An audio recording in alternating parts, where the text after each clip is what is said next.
నమస్తే, నేను మీ మాధురి. ఈరోజు మనతో పాటు ఉన్నారు ఎస్ వినాయకనాథ్ గారు, astro psychologist. Hello sir. Sir,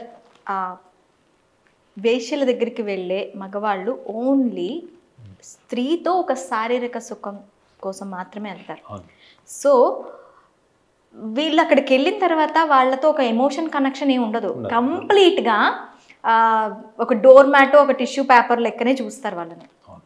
అసలు వీళ్ళ మైండ్ సెట్ ఏంటి అంటే, సమాజం బయట అక్కడ అదొక సమాజం, మనకి బయట ఒక సమాజం ఉంటుంది. వీళ్ళ గర్ల్ ఫ్రెండ్స్తో కానీ వాళ్ళ లైఫ్ పార్ట్నర్తో కానీ లాయాలిటీ అనేది కనిపించదు ఎక్కడ మనకి. ఆ లాయల్గా ఉంటే అక్కడి వరకు వెళ్ళరు కూడా. సో ఎథిక్లెస్గా ఎందుకు ఉంటున్నారు? అసలు వేశ్యల దగ్గరికి వెళ్ళే అవసరం ఏముంది వాళ్ళకి? అంటే మీకు ఒక విషయం చెప్పాలి ఏంటంటే, వేశ్యల దగ్గరికి వెళ్ళే వాళ్ళందరూ మీరు ఇందాక అన్నారు కదా, ఆల్రెడీ గర్ల్ ఫ్రెండ్తో రిలేషన్లో ఉన్నవాడు, లివ్ ఇన్ రిలేషన్షిప్లో ఉన్నవాళ్ళు, సంప్రదాయబద్ధంగా పెళ్లి చేసుకునే వాళ్ళు కూడా వెళ్తారు. సో వీళ్ళందరూ వెళ్ళి ఇక్కడ ఏదో జీవిత భాగస్వామి దగ్గర, గర్ల్ ఫ్రెండ్ దగ్గర లేని సుఖం ఏదో అక్కడేదో ఉంటుంది. అక్కడికి వెళ్ళిపోయిన తర్వాత అసలు ఒక పతాక స్థాయి పర్ఫార్మెన్స్ చేయడానికి వెళ్తారు అని మీరు అనుకుంటున్నారా? మరి వాళ్ళు ఎందుకు వెళ్తారనే జిజ్ఞాస మీకు ఉంటుంది. సో రీసెర్చ్ ఇన్ఫర్మేషన్ చెప్తుంది ఏంటంటే, చాలామంది మగవాళ్ళు ఎమోషనల్ లోన్లీనెస్, ఎందుకంటే మీకు ఆల్రెడీ మ్యారేజ్ అయింది కాబట్టి మీకు అర్థమవుతుంది. మగవాళ్ళకి ఎమోషనల్ లోన్లీనెస్ అంటే వాళ్ళ భావోద్వేగాల్ని వాళ్ళకు నచ్చినట్లు పంచుకోలేనటువంటి జీవిత భాగస్వాములు, అది గర్ల్ ఫ్రెండ్ కావచ్చు, లైఫ్ పార్ట్నర్ భార్య కూడా కావచ్చు. అంటే వీళ్ళు కోరుకునేలాగా కోరికలు తీర్చలేనటువంటి పార్ట్నర్స్. వీళ్ళు అంటే సెక్స్ అనగానే అక్కడ కేవలం physicality, prostitution is just physicality, money and muscle. వ్యభిచారం అంటే ఏంటి? Money and muscle, no emotion, zero emotion. It is absolutely enticement, ఒక టైప్ ఆఫ్ ఎంటైస్మెంట్ అది. అలాంటిది వీళ్ళు అక్కడికి వెళ్ళి ఏం చేస్తారు? వీళ్ళు ఏదో చాలామంది ఇట్లా రెడ్ హ్యాండెడ్గా పట్టుబడిన వాళ్ళు, మగవాళ్ళు, వాళ్ళ భాగస్వాములు అందరూ బాధపడుతుంటారు, మాలో లేనిది ఏముంది అక్కడ, మాకు అంత అందం లేదా, మాకు అంత లుక్స్ బాగాలేవా, మేమేం తక్కువ అని చెప్పి వీళ్ళు కూడా అలంకరణ, వీళ్ళు జిమ్లకు వెళ్ళడం, ఫిట్నెస్ చేయడం, కొంతమంది, అందరు కాదు, వాళ్ళ భర్తల్ని ఇంప్రెస్ చేసుకోవడమే పాపం వాళ్ళు చేస్తారు. Impress their partners and their boyfriends. కానీ నిజంగా సర్వే ఏం చెప్తుందంటే, నేను ఒక పర్సనల్ సర్వే చెప్తాను మీకు. INTUC, Indian national trade union Congress అని 2002-2003లో ఒక ప్రాజెక్ట్ చేసింది. దాన్ని ILO, ఇంటర్నేషనల్ లేబర్ ఆర్గనైజేషన్తో కూడా అఫిలియేట్ అయ్యి అప్పట్లో ఒక ప్రాజెక్ట్ చేసింది. ఏంటి అంటే, ఈ HIV అవేర్నెస్ కింద వేశ్యలు ఉంటారు కదా, ఈ వేశ్యలందరినీ కూడా ఒక సెమినార్కి పిలిచి వాళ్ళకి HIV అవేర్నెస్ క్యాంప్ కింద చేసింది ఒకటి. రెండో ప్రాజెక్ట్ ఏం చేసిందంటే, స్టాప్ చైల్డ్ లేబర్ మీద చేసింది. అంటే ఈ చైల్డ్ లేబర్ని ఇట్లా హోటల్స్లో ఎక్కడ పడితే అక్కడ లేబర్ కింద వాడకూడదు, వాళ్ళని చదువుకునే అవకాశం ఇవ్వాలి అనేటువంటి ఒక ప్రాజెక్ట్ అప్పుడు మంచి ఉద్దేశంతో చేసింది.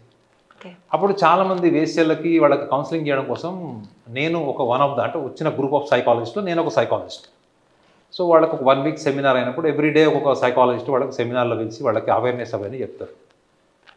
సో అందులో నేను చాలామంది మహిళలతో మాట్లాడుతున్నప్పుడు వాళ్ళు చెప్పినటువంటి విచిత్రమైన విషయం ఏంటంటే, 60% మంది మగవాళ్ళు వచ్చి ఇంట్లో భార్య గురించి, ఇంట్లో భార్య పెట్టే టార్చర్ల గురించి, అత్తగారు మామగారు ఇంటి సమస్యలు, వాళ్ళ జీవితంలో ఎదగకపోతే భార్య సూటిపోటి మాటలు ఎట్లా తిడుతుంది, ఏ రకంగా ఇంట్లో వాళ్ళకి భోజనం పెట్టే దగ్గర నుంచి చుట్టాల బంధువుల మధ్యలో వీళ్ళని ఎలా ఇన్సల్ట్ చేస్తుంది, వీళ్ళు ఎంత సంపాదించినా జీవితంలో వీళ్ళకంటే ఒక గుర్తింపు రాదు, వాళ్ళ లైఫ్కి వాళ్ళ స్థాయికి వాళ్ళు ఏదో అచీవ్ చేసి ఉంటారు. అంటే 4 పెళ్ళిళ్ళు చేయడము, ఒక 4 ఉద్యోగాలు ఇప్పించడము, లేకపోతే ఇంకోటి ఏదైనా బాధ్యతలు తీసుకొని అందులో సక్సెస్ అయ్యి సెల్ఫ్ సాక్రిఫైసింగ్ చేసినటువంటి వాళ్ళు కూడా ఉంటారు.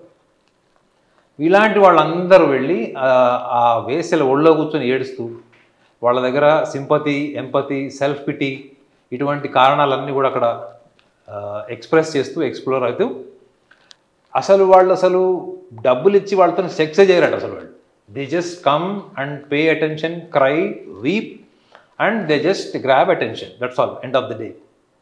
వీళ్ళే నవ్వుకుంటుంటారట, వీడు ఎందుకు వచ్చాడు అసలు, వీడు పెళ్ళి అయిపోయింది, వీడు హ్యాపీగా ఉన్నాడు, చూస్తే బాగున్నాడు మనిషి అని అనుకునే వాళ్ళు కూడా ఉన్నారట. సో వేశ్యల దగ్గరికి వెళ్ళే మగవాళ్ళందరూ కూడా సంభోగంలో సంతృప్తి, జీవిత భాగస్వామితో లేని వాళ్ళే వెళ్తారు అన్నది మాత్రం ఒక లెవెల్కి మాత్రమే అది కరెక్ట్. బట్ చాలామంది వేసల దగ్గరికి వెళ్ళడంలో ఇంకొకటి మనం ప్రాక్టికల్గా మాట్లాడుకుంటే వాళ్ళు చాలా మటుకు లైఫ్లో రకరకాల ఎక్స్పెరిమెంట్ చేయాలనుకుంటారు. They want to do some experiments on the bed. Compatible ఒకవేళ వాళ్ళకి అటువంటి సపోర్ట్ లేనప్పుడు వేశ్య ఏంటంటే వేశ్యకి షై ఉండదు. She is not shy. భార్య గర్ల్ ఫ్రెండ్ అంటే కొంచెం షై డిగ్నిటీ ఉంటారు వాళ్ళు. వాళ్ళ కొన్ని బౌండరీస్ ఉంటాయి, లిమిటేషన్స్ ఉంటాయి. ప్రాస్టిట్యూట్కి ఏముంటుంది, మీరు ఎన్ని డబ్బులు ఇస్తే వాళ్ళు అంత ఓపెన్ అయ్యి అంత ఎమోషనల్గా బయాలజికల్గా కూడా ఓపెన్ అయిపోతారు. ఎమోషనల్ అంటే verbal, not emotional with heart to heart relation. Verbally they will provoke you to become more emotional to perform better sex and the more finances you pay, the more ecstasy they give you in return. So చాలామంది మగవాళ్ళు ఆ ఎక్స్పెక్టేషన్తో వెళ్తారు. కానీ నిజంగా చెప్పాలంటే వాళ్ళ ఊహించుకున్నటువంటి sexual gratification, thoughts, emotions when it comes to performance on the bed biologically, definitely not even 20 to 30% also they cannot match. Okay. ఎందుకు అంటే మీరు సెక్స్ని మీరు ఎలా తీసుకుంటున్నారు ఈ కేటగిరీ ఆఫ్ మెన్. మీరు అనేటువంటి వేసల దగ్గరికి వెళ్ళేవాళ్ళు, ఎథిక్స్ని బ్రేక్ చేసేవాళ్ళు, లాయలిటీ లేనివాళ్ళు, those who prove disloyal, they are not loyal to their partners.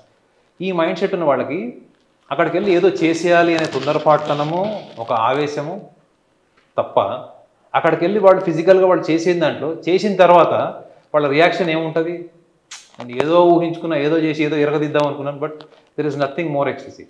అసలు సెక్స్లో ఉన్న లాజిక్ ఏంటంటే చేసే వరకు ఆతృత ఉంటుంది, చేసిన తర్వాత సేమ్ భోజనం లాగానే ఎంతో ఆకలిస్తే ఇష్టం వచ్చినట్టు తింటాం, తిన్న తర్వాత ఒక స్టేజ్ వచ్చిన తర్వాత చాలా అనుకుంటాం, మళ్ళీ ఒక 4-5 గంటలు అవగానే మళ్ళీ ఆకలిస్తుంది. సెక్స్ కూడా అట్లాంటిదే. Unless and until you add values, you add values, you add ethics towards your partner, it's a never ending a psychological game between you and your body. Okay. అర్థమేనండి. ఈ శరీరం ఎప్పటికి కూడా బౌండరీస్ లేకుండా మీరు విచ్చలవిడిగా విశృంఖలత చేస్తే, సో దానికంటూ ఒక సాచ్యురేషన్ ఎండ్ అన్నది ఎంత వయసు వచ్చినా ఉండదు. మీరు చూడండి, ఒకప్పుడు 40 ఏళ్ళు దాటిన వాళ్ళకి సాచ్యురేషన్ ఉండేది. ఒక 50 years దాటిన తర్వాత వాళ్ళందరూ కూడా వైరాగ్య ధోరణి ఉండేవాళ్ళు, కుటుంబ బాధ్యతలని రకరకాల ఎక్స్పెరిమెంట్స్ చేసేవాళ్ళు, అంటే వాళ్ళ ప్రొఫెషన్కి సంబంధించి. కానీ ఇప్పుడు చూడండి మీరు, because of so much of technological awareness మీరు ఏదంటే చూడొచ్చు, దేన్నంటే దాన్ని ఊహించుకోవచ్చు. సో అట్లాంటప్పుడు మీకు ఏమైపోతుందంటే సెక్స్ అన్నది వాళ్ళ ప్రపంచవ్యాప్తంగా కూడా ఒక ఎంటైసింగ్ బిజినెస్ అయిపోయింది. ఓకే. చూశారు కదా, హనీ ట్రాప్ ఎంత జరుగుతుంది, ఎంతమందిని చంపేశారు. వాళ్ళందరూ వెళ్ళి ట్రాప్ అయింది. ఎందుకంటే పెద్ద పెద్ద పొలిటీషియన్స్ ఉన్నారు, సెలబ్రిటీస్ ఉన్నారు, అందులో ఇండస్ట్రియలిస్టులు ఉన్నారు, కోర్టిస్టులు ఉన్నారు.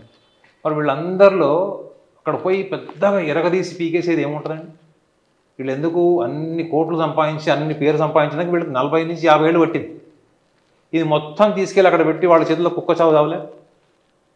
సో సెక్స్ని ప్రతి ఒక్కడు కూడా వాళ్ళు కూర్చొని ప్రశాంతంగా ఆలోచిస్తే ఒక రకంగా ఉంటుంది.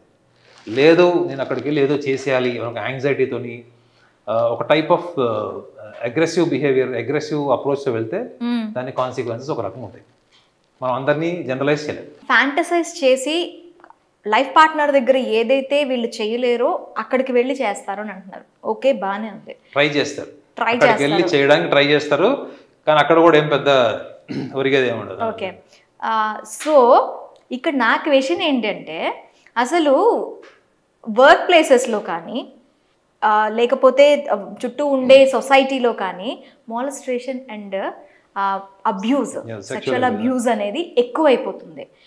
అసలు ఈ మైండ్ సెట్ పీపుల్ ఎలా ఉంటారు? అసలు అక్కడ వాళ్ళ దగ్గరికి వెళ్తున్న వాళ్ళు ఇక్కడ బయటకు వచ్చి వాళ్ళ లెక్కనే వీళ్ళని కూడా చూస్తున్నారు అనేది ఒక ఇది.